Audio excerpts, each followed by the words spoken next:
Hello, everybody, and welcome to the 7th episode of the Inkwell Gamers podcast. If you're catching us now, we are on the 6th episode of our set review. We have already done Amber, Amethyst, Emerald, Ruby, and Sapphire. Today is Steel. My name is Dalton, and along with me is my co-host. I'm Dana. Welcome, Dana. How are you today? I am good. Yeah, I'm good. Alright, so basically what we're going to do, Dana's going to go over what the main mechanics in Steel are and its identity, what their strengths and weaknesses are. She's also going to go over the grading scale that we have used for the past 5 episodes and the one that we're going to use for this episode. So take it away, Dana.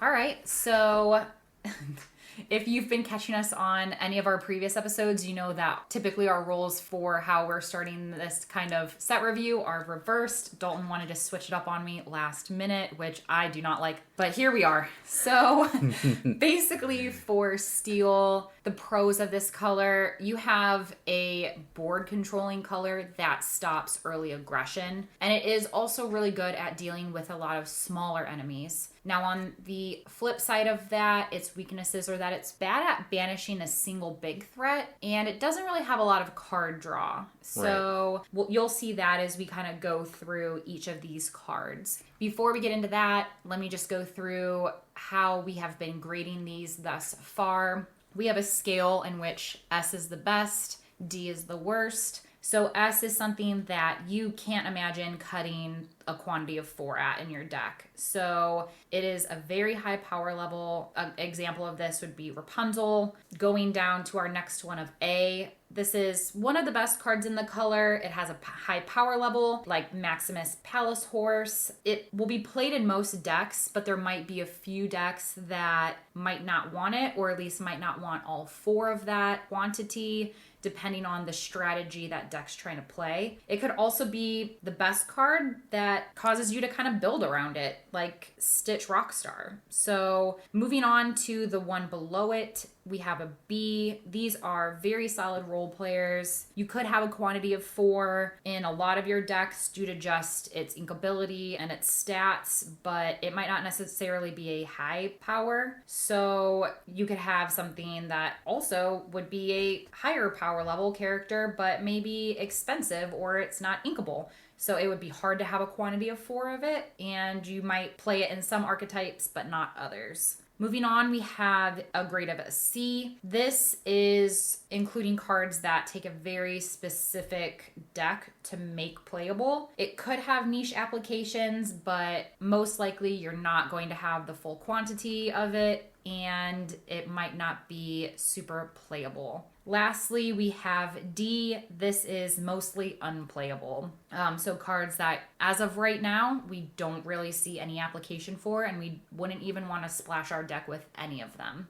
Well said, Dana. Well said. So, let's go ahead and get into the very first card in the Steel color, and that is Aladdin Cornered Swordsman. Dana, tell us what you think about our very first Steel card. So this is a 2-drop inkable, a 2/1, and quest for 2. I have him graded as a B. I think he's a pretty decent 2-drop. He is squishy in that he only has a willpower of 1, but you can quest for 2 with him, which makes me bring him up from like a C to a B. Yeah, I have him as a B2, but I think I've given other cards of this, of his C, so I'm going to break it down to C for consistency basis. If you have Aladdin, Heroic Outlaw in your deck, he's probably a little bit better than that as well. Yeah, that's true. I think it definitely depends on whether you're going to play him with the other Aladdins in Ruby. Yeah. So the next card we have is Beast, the Hard-Headed. He is a 5-cost inkable character with stats of 4/4 that quests for 2. When you play this character, you may banish chosen item. I have this one as a C. I don't think you're going to play a lot of this card in most decks because his stats aren't super great, but there are definitely some applications that you will want to play this card. card you'll probably want to play one or two of in your deck, and there's no real downside because he's inkable. Yeah, that's true. I have him on the fence between a B and a C. I think for his stats, he might be a little expensive. I could see you justifying it because he can quest for 2 and as a 4. He just seems kind of solid. So you could argue that he's worth his cost. His ability right now, I don't think is going to be super applicable all the time, which is why I have him teetering between a C. I think as time goes on and we start to see the meta playing maybe some people doing like an item deck, he would be better. But as of right now, I don't think he is enough for me to say like that he's all around solid. Yeah, the better the items are, the better Beast will be. And if we have a sideboard for competitive play, he will definitely at least fit in there. Right. All right, so moving on is the first of 3 Captain Hooks we're getting ready to talk about. The first one is Captain Hook, Captain of the Jolly Roger. He is a uninkable 4-drop, a 3/4, quests for 1, but he has the ability Double the Powder. When you play this character, you may return an action card named Fire the Cannons from your discard to your hand. Where are you putting him? I gave him a B. I think he's a really solid card to have early when Fire the Cannons is actually relevant. Because as the game drags on, Fire the Cannons becomes a little bit worse because it doesn't scale with your opponent's board that well. But using one copy in the early turns and then getting it back around turn 4 or turn 5 and then using Fire the Cannons could be pretty good then. But there's not a lot of upside to this card. Yeah, I gave him an AB. I think if not for his ability that specifically uses an action that currently is really good for this color and you're probably going to play in this colored deck, he would be more of like a B, but they just so happen to use an action that you're gonna probably have in this color anyway. Yeah. So I think he's pretty solid, and that's where I kind of put him there. Yeah, Fire the Cannons is definitely a good card. I just don't know how many Captain Hooks you'll want your deck to go along with him. If it's all 4, then he's definitely an A tier card. Yeah. All right, so next one is our second Captain Hook, Forceful Duelist. He is a 1-drop inkable, a 1/2, quests for 1, and has the Challenger +2 ability. So when he's challenging, he gets a +2. Where do you put him, Dalton? I'm a little bit higher on this one. I gave this one an A. It could definitely be a B because that's where most of the cards in this range kind of go. But this one can actually trade up with a lot of your opponent's 3-cost characters, and I think that's really important because that just means it scales better into the mid to late game than what most of your cards do that are 1 cost. So I gave this one an A. You'll probably play it in most steel decks, I would imagine. Yeah, I gave him a B. I just think he's a nice average 1-drop. I can see making him an A just because you can use him to shift into the next Captain Hook that we are going to talk about right now. So Captain Hook, Thinking a Happy Thought, is a 5-drop uninkable. He's a 2/5. You can shift him for 3 though, and he has the Challenger ability where he gets +3. So when he's challenging, he's actually a 5/5. He does only quest for 1, but I actually kind of like his other ability, which is Stolen Dust. Characters with a cost 3 or less can't challenge this character. I like it because you're basically forcing your opponent, if they want to get rid of them, you're forcing them to use a bigger character that they might not want to trade for. Because typically when you see a card that has this amount of strength or higher, they have the option to, use a big character of theirs or just use a couple of small ones that they don't really care to lose. But here you're basically saying you can't double up some small ones. You got to use a big boy to get rid of me. So I think that with that, I put him between like an A-B. Yeah, there's a little bit of tension between his Challenger ability and his Stolen Dust ability, the one you're just talking about, because Challenger means that he's really good at challenging, but not good at being challenged. So while this can very easily take out one of your opponent's, multiple of your opponent's cheaper characters probably, it is also just probably going to get banished by whatever 4 or 5 drop that your opponent plays and not banish it back. So there's a little bit of tension there, but honestly, I still think it is a really good card. If you have this in play on turn 3, you're probably ahead on board. I give this one an A as well. I think that the upside is just way more positive than the downside. So yeah, I'm kind of on board with you. Okay. Moving on, we have Cerberus, 3-headed dog. He is a 5-drop inkable, a 5/6, quest for 1, no special abilities. I gave him a B. I think he's a nice big boy. Nothing special because it's not like he's questing for multiple lore. He doesn't have any abilities. So maybe I was being a little generous. I'm surprised they didn't give him bodyguard. I feel like he would be the type of character that would have bodyguard. He is Hades, one of Hades' bodyguards, essentially, right? Yeah, right. So you'd think that they would have given him that. I think if they were to have given him that, then he would be a solid B, if not maybe teetering towards an A. Mm-hmm. But as of right now, I think he's just a B, maybe a C. I don't know. What do you have on that? He's somewhere between B and C, I think. This is a character with a really good body on it. It's going to trade with everything, its size and survive. Its cost and survive mostly. Mm-hmm. And obviously gonna survive everything that's cheaper than it. So I think this one actually is pretty well statted for its cost. So I agree. It's somewhere between the B and C. You probably don't want to play too many of them, but you know, if the format's right and 5/6 is a good stat line, then you're all set. Yeah. So the next card we have is Donald Duck Musketeer. It is a 4-cost inkable character that is a 2/5 and a quest for 1. It has 2 abilities. The first one is Bodyguard, so that's pretty good. And the second one is Stay Alert. During your turn, your Musketeer characters gain Evasive. So this is a pretty strong defensive card. Now the only issue is that there's not a whole lot of Musketeers in Lorcana yet. Maybe as sets grow, I know this is something we always say, but as sets grow, this card's just going to get better. But I gave it a C. I just don't know if its stats are there or if its 2 abilities really give it the power that you want it to. Yeah, I gave him a B. I think if we were to take away his bodyguard ability, I would for sure jump him down to a C because all he would have left would be the fact that he would help Musketeers. And like Dalton said, there aren't very many Musketeers right now to have a Musketeer deck. But I think the fact that he has the other ability of bodyguard, you can still utilize him if you don't have a Musketeer deck right now. And so that's what's kind of keeping him at a B level for me.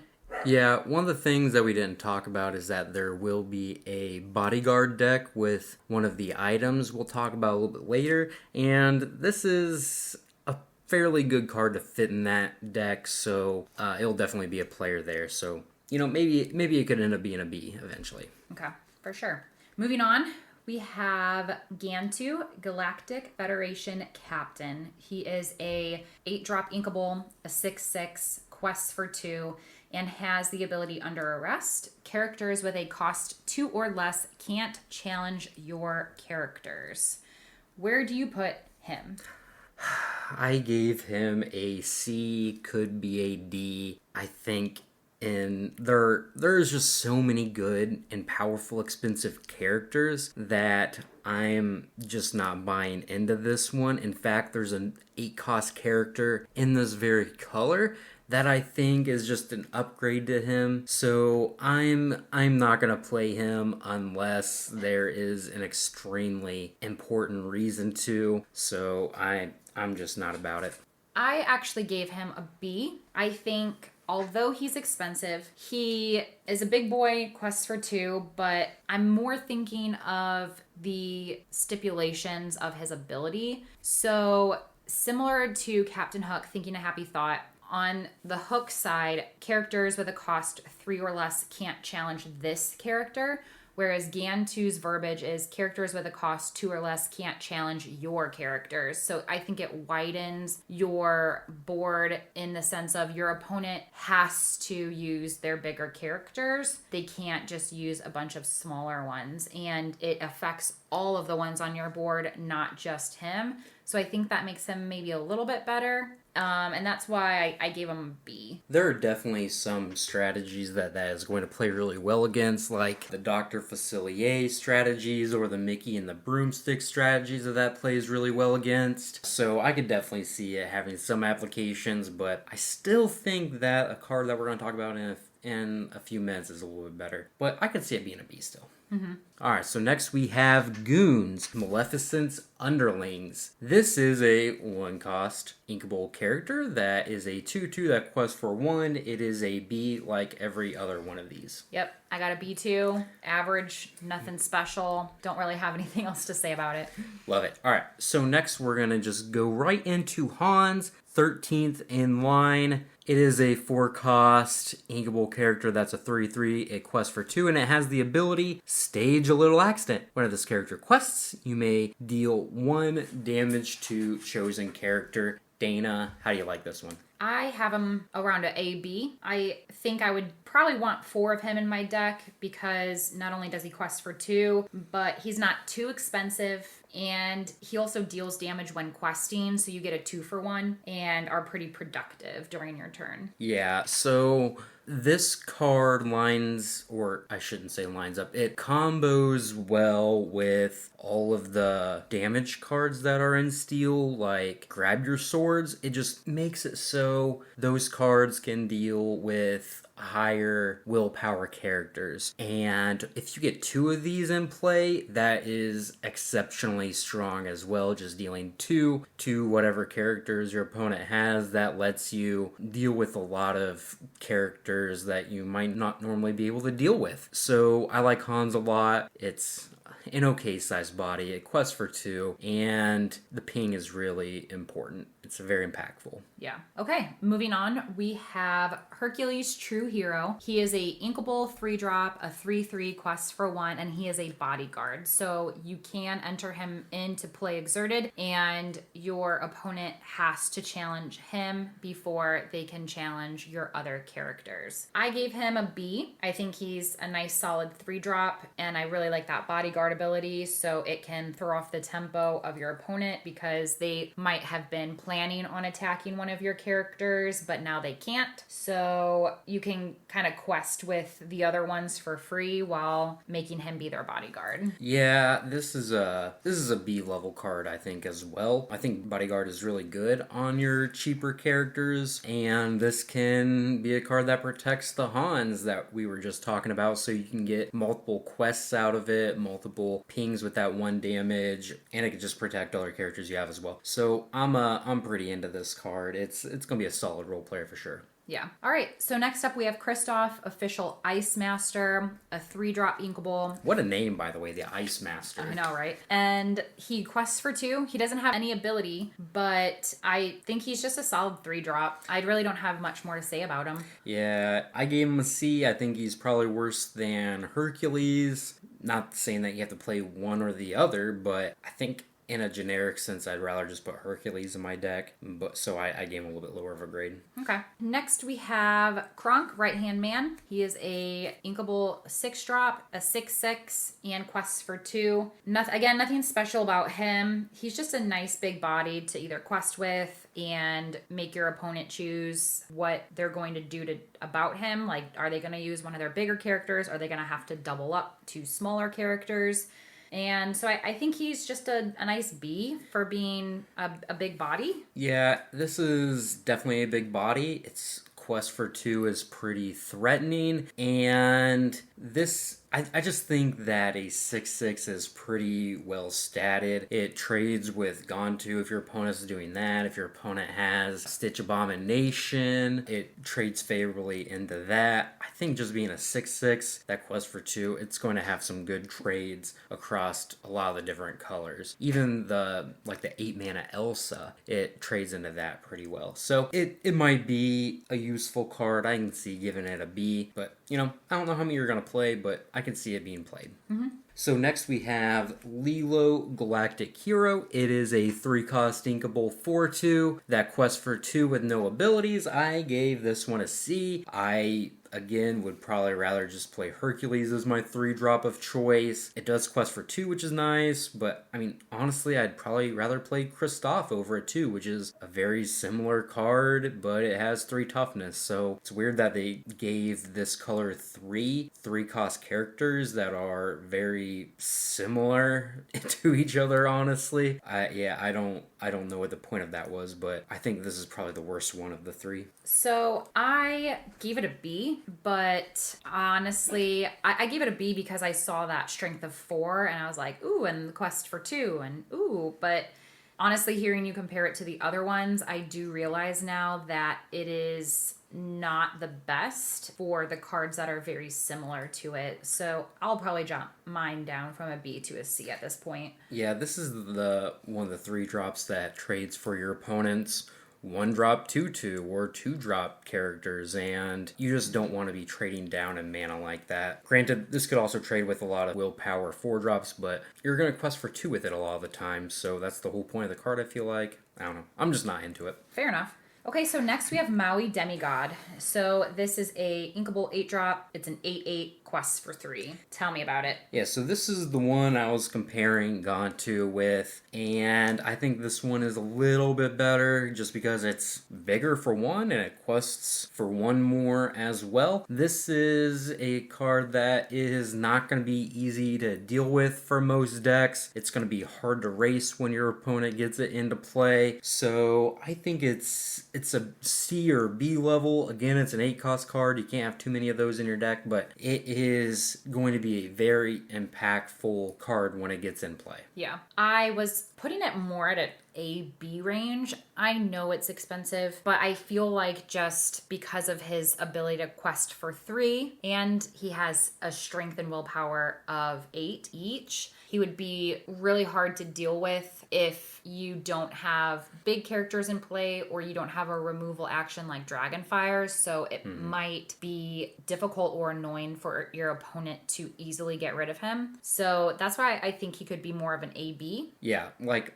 I could definitely see a B. I just don't know how many of these you're gonna put in a lot of your decks, but it's probably better than the C that I gave it initially. So next one we have Mickey Mouse Musketeer. It is a 6-cost inkable character that is a 2/7. It quests for 2. It has the bodyguard ability and it has all for 1. Your other musketeers get +1 strength. I also gave this one a C. This one does not hit home for me either. It has a large behind, you might say, because it has 7 willpower. It quests for 2. It's defensive with the bodyguard ability, but it doesn't really check enough marks for me to want to play in multiple decks or really any deck outside of a dedicated musketeer bodyguard deck. I was more in the BC range. I think he is a little too expensive, but I do understand he has a lot going for him because he does have 7 willpower, can quest for 2, and has bodyguard. His other ability for benefiting your musketeers might not be able to be applied right now because there just isn't a place for having a musketeer deck. So that's why I have him leaning more towards C, but I think he has a lot of other things potentially going for him, so I was kind of generous and gave him that B-C range. Yeah, I think once we have a critical mass of musketeers, he could be decent, but what I really want to see is some cheap musketeers with him, so when you play him, he's able to get more of an advantage of that +1 strength where you can really trade up with some characters. Then his rating will probably go up a little bit. But the next card we have is Prince Eric, Dashing and Brave. Dana, tell me, what do you like about him? So he is... Besides him being so dashing. So he is a 2-drop inkable, a 1/3, but has the challenger ability of +2. So when he's challenging, he's actually a 3/3, and he quests for 1. Nothing special, but I think he could be playable. I gave him a B, but maybe that was generous. See, I think he's good. I gave him an A. Okay. I gave him an A. So to me, he's very similar to the 2-cost Dr. Facilier. That thing challenges as a 2/4. This thing challenges as a 3/3. Pretty comparable. I think the difference is that if you just wanted to quest with this character, then it's going to trade pretty evenly with a lot of 1 and 2 cost cards, where if you just wanted to quest with that Dr. Facilier, they can challenge it back with no real repercussions, right? Because it has zero strength when they challenge it. So this one can trade with the 2 willpower characters evenly, and then it can also trade up when you want it to a little bit. So I like it. I think you'll play it in a lot of steel decks, but it could also just be a B, honestly. Okay. So moving on to Simba, Future King. This is a inkable 1-drop, a 1/2, quest for 1, but then has the ability, guess what? When you play this character, you may draw a card, then choose and discard a card. I gave it a B. I think it's just a nice little 1-drop. I am a little curious as to what you think about the way that they worded that. I personally, I think it's good because you could cycle out maybe having a bad card in your hand and then potentially drawing a better card. The way that it is worded to me, I feel like I could see it going 2 ways. So when you play this character, you may draw a card, then choose and discard a card. So is that saying you can draw a card and then you have the option to not discard, or do you have to discard if you draw it?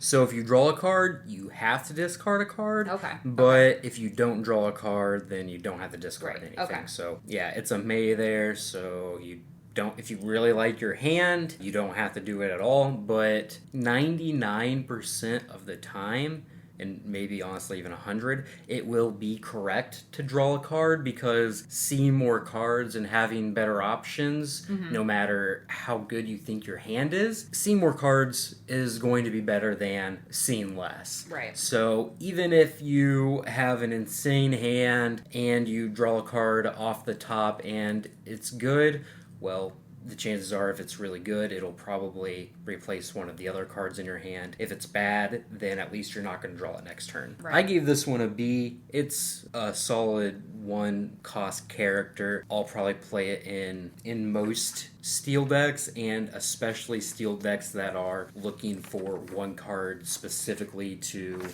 enact their game plan. Right.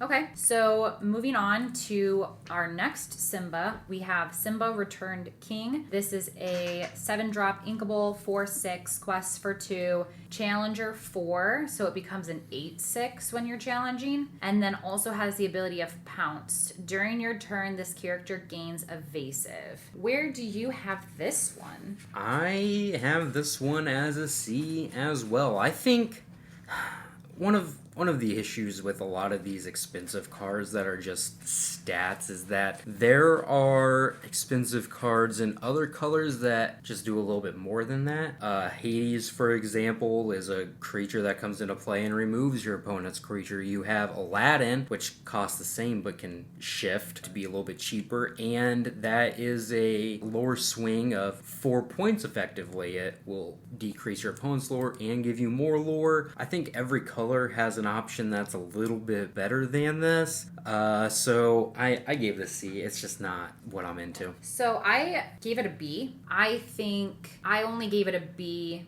because it is the only card in this color that has the potential to gain evasive during your turn. So it's a nice way to maybe deal with an evasive deck that you're playing against that you might not otherwise have anything to deal with those characters. So that's why I consider it to be maybe a little bit more valuable than what you had, but that's where I kind of ended up with that. Yeah, I can see that, but this is also the color with Smash and Fire the Cannon, so, and we'll get to those in a few minutes, but this has a better way of dealing with those evasive characters as well, too, that are cheaper. Yeah, fair enough. So the next card we have is our third Simba. It is the Rightful Heir. It is a 5-cost uninkable 3/5 that quests for 2, and during your turn, whenever this character banishes another character in a challenge, you gain 1 lore. Tell me, what do you think of this Simba? So I gave him a B. I think although he is uninkable, I like the fact that he has the potential to gain lore when he's also in a challenge, just because most cards you have to make that decision. Do you want to challenge or do you want to gain lore? But if you challenge during your turn with him, then you're getting both. So you kind of get a 2-for-1 there. Yeah, I gave him a C. His body is a little bit smaller than what I would like for his cost, but he does allow you to do things that not a lot of cards can do. Granted, we're going to talk about a card here soon that does this a little bit better, but I just think that it being uninkable really limits its ability to be played in a lot of decks. But the next card we're going to talk about is Starkey, Hook's Henchman. It is a 5-cost inkable character that is a 5/4. It quests for 1 and has Aye Captain as its ability. And while you have a captain character in play, this gets +1 lore. Tell me, what grade did you give the Henchman? So I gave him a B. I don't think he's bad on his own since he is a 5/4, but I think he would be really good in a deck with Hook. And I know that we talked about Gantu, but Gantu also is technically a captain. And so I feel like because we see Gantu being given the trait of captain, that means we're going to see other characters other than Captain Hook also get captain. So I think that it could potentially be utilized more in the future. Although right now, I don't think he's too bad. Yeah, I gave him a D. I gave him a D. I just think there are going to be a lot better and more consistent 5-cost characters in whatever colors you're playing that I'm just not sold on this one. If they have other captains that are really strong and that maybe enable this a little bit better and more consistently, I could see it, but yeah, it just doesn't do enough on its face for me. So yeah, I gave it a D. I'm probably not going to play it for the time being. Okay. So our next one is Taka, Heartless. She is a 6-drop inkable, a 5/5, quests for 2, and then also has the ability Seek the Heart. During your turn, whenever this character banishes another character in a challenge, you gain 2 lore. Yeah, this is good Simba. So where did you grade her? I gave her an A. She has pretty good stats for the mana cost. She quests for 2 by herself. And kind of the point that you made with Simba is that while you also want to gain lore, you might also want to challenge an opposing character. You get the best of both worlds here. You get to remove an opposing character and still gain that lore. It is good Simba, bad Aladdin Heroic Outlaw, but I think that's why that card's an S. Yeah. It is inkable, so you have the early game versatility there as well. I really like the card. It is, I think, one of the better reasons to play Steel. Yeah, I gave her an A as well. I think she's pretty strong. I would probably want to have 4 of her in my deck. I know when we've played together, you've really annoyed me with her several times. So I think she's just really good for all of the reasons that you've already covered. You get that 2-for-1. So, all right, moving on. Tinkerbell Giant Fairy. Why don't you tell us about this one? This is a very strong one. It is a 6-cost inkable character. It is a 4/5 that quests for 2, and it has shift 4. And then beyond the shift, it has 2 more abilities. The first one is Rock the Boat. When you play this character, deal 1 damage to each opposing character. And then it has Puny Pirate. During your turn, whenever this character banishes an opposing character, you may deal 2 damage to chosen opposing characters. So this is really powerful to shift on to the next Tinkerbell, which is the next card we're going to talk about. And then you just get to make a really favorable trade while dealing 1 damage to all of your opposing characters. So it's good against maybe probably the Stitch Rockstar type of decks. And then you get to challenge a character, banish it, and then you can deal 2 damage to another character. So you can take out a lot lot of your opponent's board when you shift onto this. And even just playing these in multiples where you play this on turn 6 and then you play another one on the next turn, that one damage really adds up. It disincentivizes your opponent from questing because you'll probably be able to challenge into it and banish that character, and then you can deal 2 damage to another character. It's just a really strong card. This is the reason why you want to be Steel. To me, it's a giant fairy for a reason. It really backs up. It really backs a bunch. For sure. I have S, always S. There's a reason why I feel like they chose this one to also be one of the enchanted ones. I think it's just a really cool card. Even her alt art is really cool. I like her for so many reasons. I know that you have played her against me as well. I think you're crazy if you play Steel and don't play her. So I anticipate always seeing her against a Steel deck. She works really well with cards that also return characters to a player's hand. So she works really well with Mother Knows Best or even the Cruella, because every time she's reintroduced, she deals damage. And so and it's to each opposing character, not just one, but all of them. And so it is really annoying to deal with. And your only option is to get her off the board completely and into the discard, not even bringing her back to the hand at like disrupt tempo, like you could get away with doing some with many of the other cards. So always S. Always put her in Steel. Yeah, and one of the best things you can do with this card is just play it on turn 4 and then seeing it grab your sword that same turn. That is a combination that deals 3 damage to all your opponent's characters pretty early in the game. That's probably going to wipe their board, and you're just going to be very far ahead. So this is a really, really strong card. Mm-hmm. Why don't you tell us about the Tiny Tactician? So Tiny Tink, just got done with Big Tink, now Tiny Tink. This is our last character of Steel. Tinkerbell Tiny Tactician is a inkable 3-drop, a 2/4, quests for 1, but then also has the ability Battle Plans. So you tap her and then draw a card and choose and discard a card. So I think if you are using her ability, really beneficial, but even if you let her just kind of sit there, if there might be other threats on the other side and you don't want to lose her, she's okay to just wait for Big Tink, because I know you're going to have one in your deck if you have her. So I just think she's an overall pretty solid B. What do you think? I also gave her a B. I think, in Magic, we call that ability to draw a card and discard a card the looting ability. And looting is incredibly strong when you're trying to find a specific card. In this case, it might be trying to find Big Tink to shift on to Little Tink. Maybe it's trying to find Grab Your Sword to deal a lot of damage to your opponent's things. And just having that utility to trade a card that is not very good in your hand for a better card once a turn is really powerful. She has fine stats, she quests for 1, she's inkable, so you're gonna play her.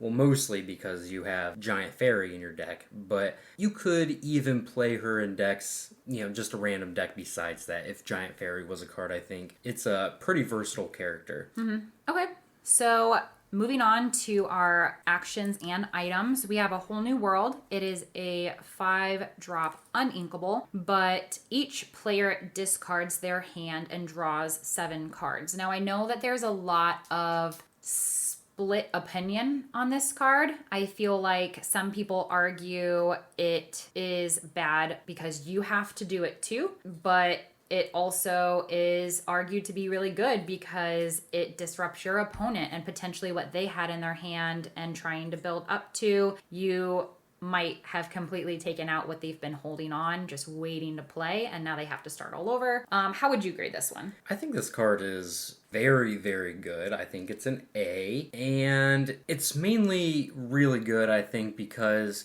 if you have it in your deck, you are building around it. So you could have a lot of cheap characters in your deck. Maybe you play a bunch of 1 and 2 drops over the first 4 turns of the game, and then on turn 5, when you don't have a lot of cards in your hand, maybe you have 2 cards in your hand, you can play a Whole New World, discard your hand, and draw 7 cards. Right. So that's really powerful, especially if your opponent has maybe played one card a turn and they have 5 or 6 cards in their hand, this is really going to be something that benefits you. I think I've heard from a lot of sources, I feel like, that this is a card that can disrupt your opponent's game plan, and I kind of want to talk about that for a little second because you have no idea if this is going to make them discard the cards in their hand, and that maybe those cards were, integral to how the game was going to play out over the next few turns, but it's also just as likely that you make them draw into those cards as well. So that's true.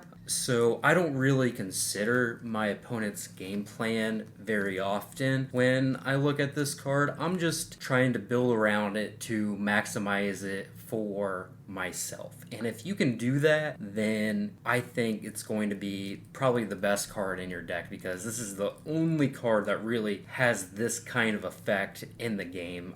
And I'm really excited to play with it. Yeah. I also gave it an A, but kind of for different reasons that you gave. Kind of the opposite, I guess. But I can see it wanting to play it to do both benefiting yourself and disrupting the others.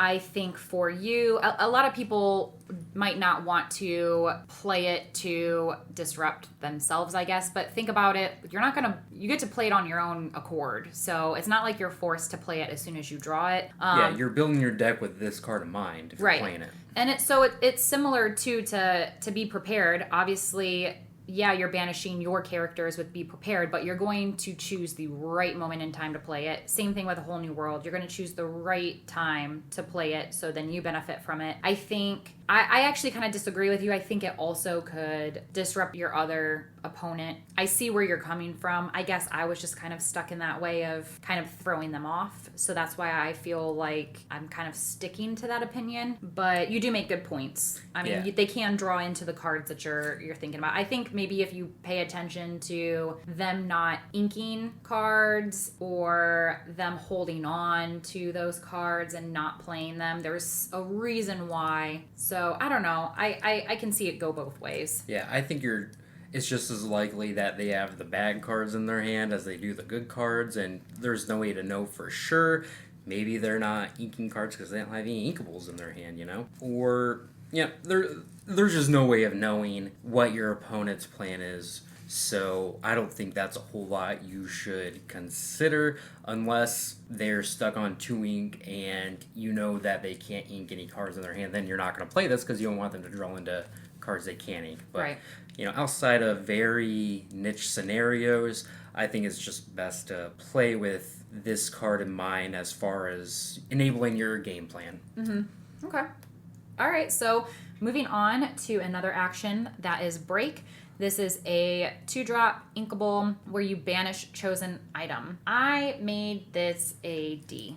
I think right now, it might be better later, but right now there aren't a bunch of items that are good enough for people to have item decks that you would want to have this in yours as a way to kind of combat that. Maybe in the future, I know Sapphire has the potential to be and is kind of going in the direction that it's probably going to be an item-centric deck, but I just don't think it's playable in this meta. Yeah, and even Sapphire, like most of those items, aren't even good enough that you would want to spend your turn, mana, and a card to banish it anyway. So I can see where you're coming from. Again, this is another card that if we had a sideboard that you might consider putting it into your sideboard just as a cheap way to dealing with your opponent's really impactful item, but I gave this one a C. Like, it's inkable at least, so there's low opportunity cost, but right now it's just not going to be a very impactful card. Mm-hmm. So next card we have is Fire the Cannons. It is a 1 cost uninkable.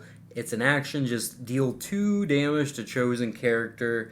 This one is, to me, an A. I think it's going to go in most steel decks just as a way to interact with your opponent's stuff early. And it's really good to be able to interact with your opponent's stuff cheaply before they can quest or challenge. And this is a really good card that does that. Yeah, for sure. I also gave it an A. I think it is super cheap for dealing the 2 damage, and like you said, it's a way to deal with them early. You could deal damage to a character that they first play and is still drying, so they can't even play it yet, and I know that you've done this to me, and it's super annoying where I play a character, and as I wait for it to dry, you hit me with this the next turn. I don't even get to play the one that I just played. So it's really annoying. And I think if you do play Hook as well, that brings this out of your discard and back into your hand, that synergy that creates the cycle between the two, it's just going to be never ending and pretty annoying. Yeah, it can be pretty strong, especially in the early to mid game before your opponents are playing the expensive cards that have a lot of willpower. Mm-hmm.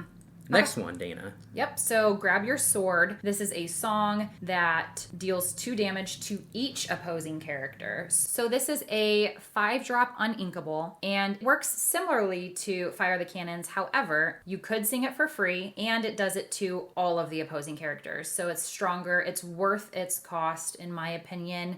And with that, I gave it an A. I gave it an S. I don't think that if you're Steel, you're going to leave home without it for the time being. The fact that you can play it for free with a 5-cost character can provide a huge tempo swing, and it's really strong, and it can be devastating to a lot of different archetypes. Mm-hmm.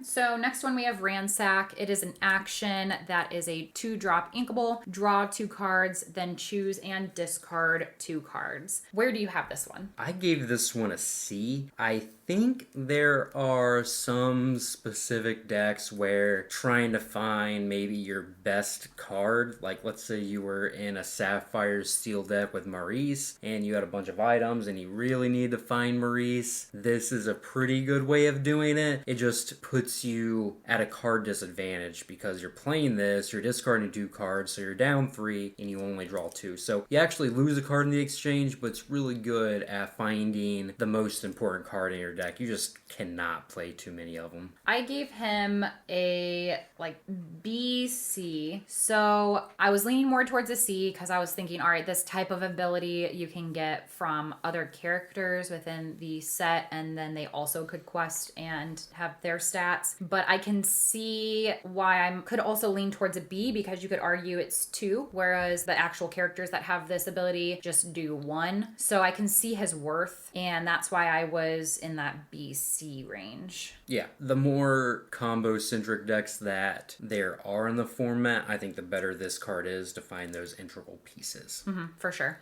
Okay, the next card is a decent one. It is Smash. It is a 3-cost inkable card. It just says simply, deal 3 damage to chosen character. I gave this one an A. It is not efficient compared to Fire the Cannons, which is 1 mana, but you can ink it if you need to, so that versatility means it's pretty good in my opinion. Yeah, like I said, I gave it an A. I gave it a B just for the fact that, like you said, it's not as efficient. I think in order for me to have given it an A, it probably would have been in a 2-drop instead, just because Fire the Cannons does 2 for 1, whereas you have to pay 3 to do 3. So I just feel like that cost is not worth it for me to give it an A. I think it's a solid B for sure, but I don't know if I would go as far to put it as an A. However, I could see it because there are a lot of characters that might be bigger than 2 2s, for example. So this could get rid of a wider range of characters you are seeing. I could see it. Yeah, this gets rid of the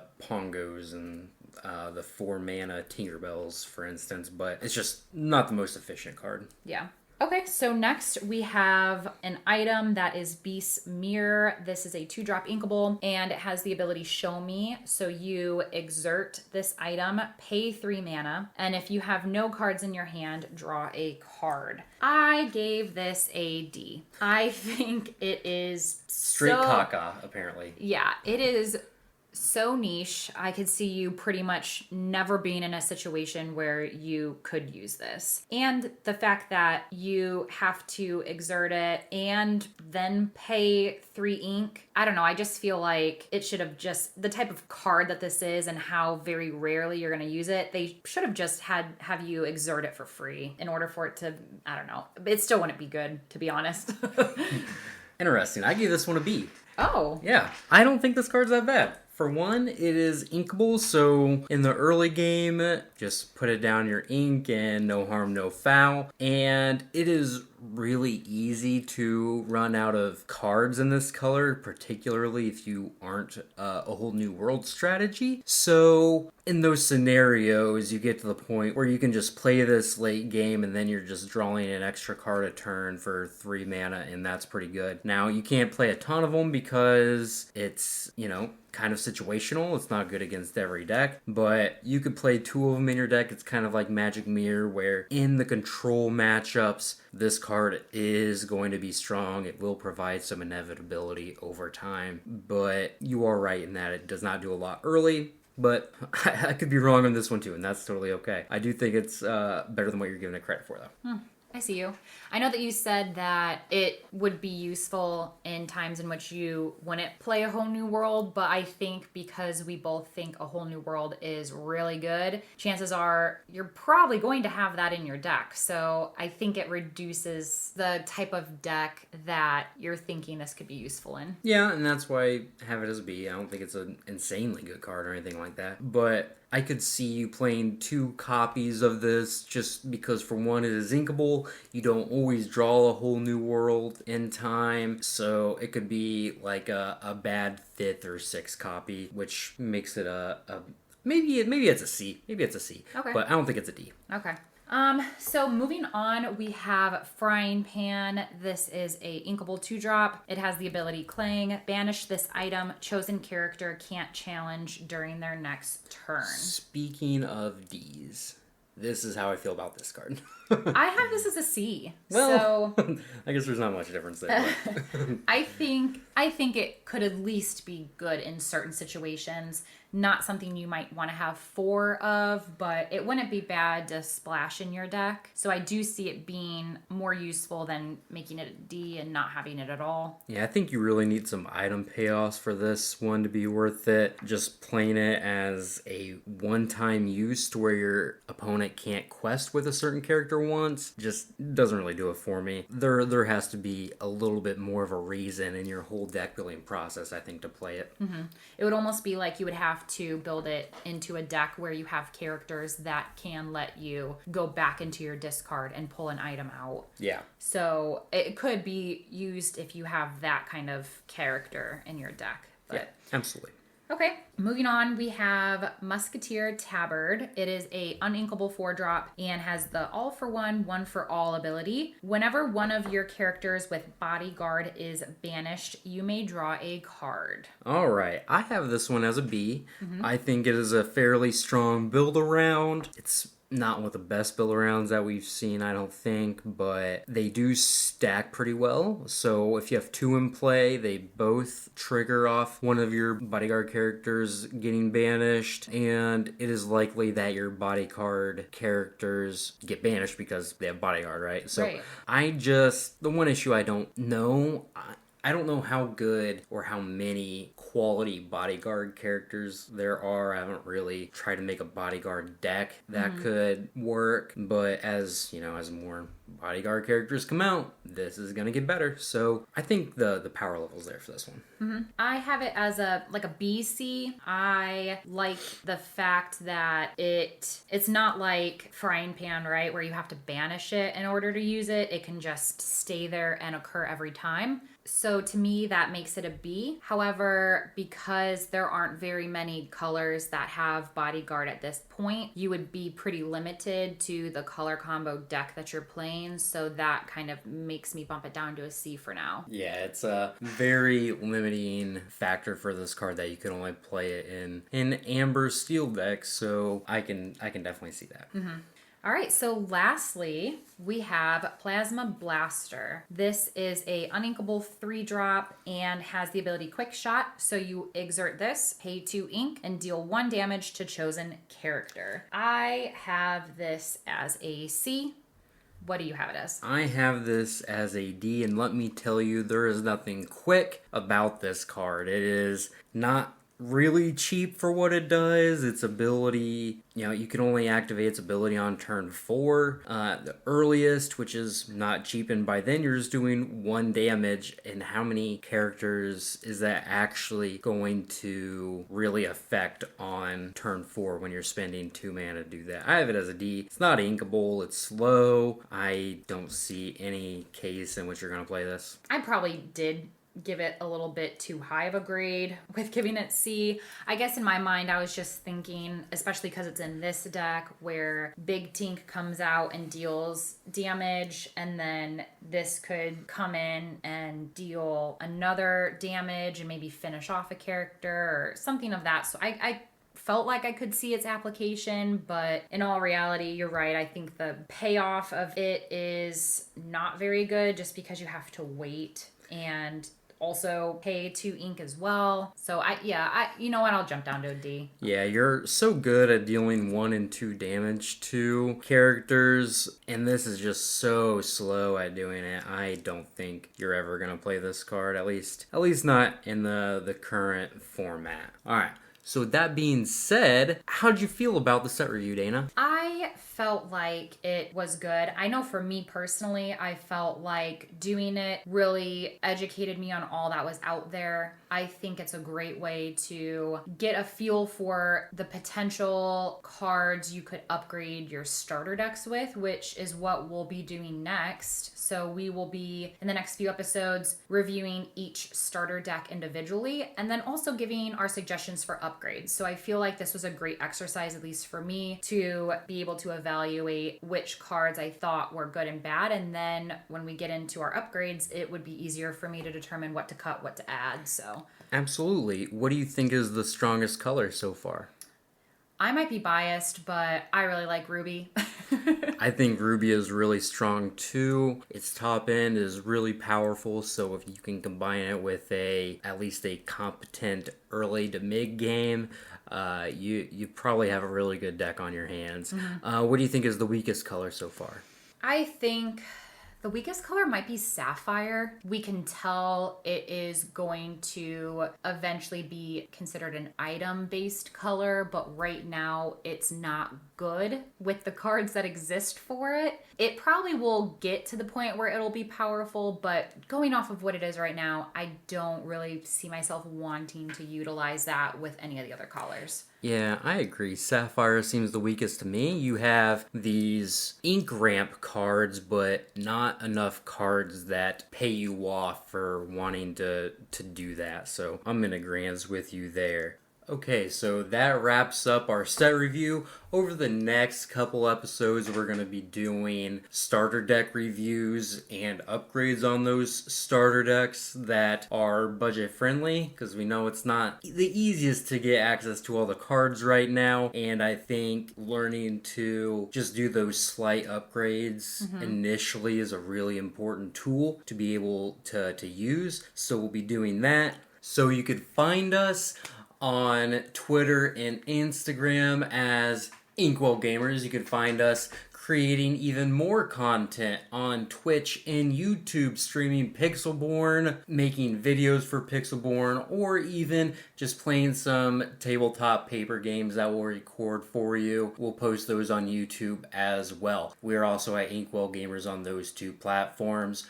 For my lovely wife, Dana, I am Dalton, and we are the Inkwell Gamers, and I hope you have a wonderful day. Bye, guys.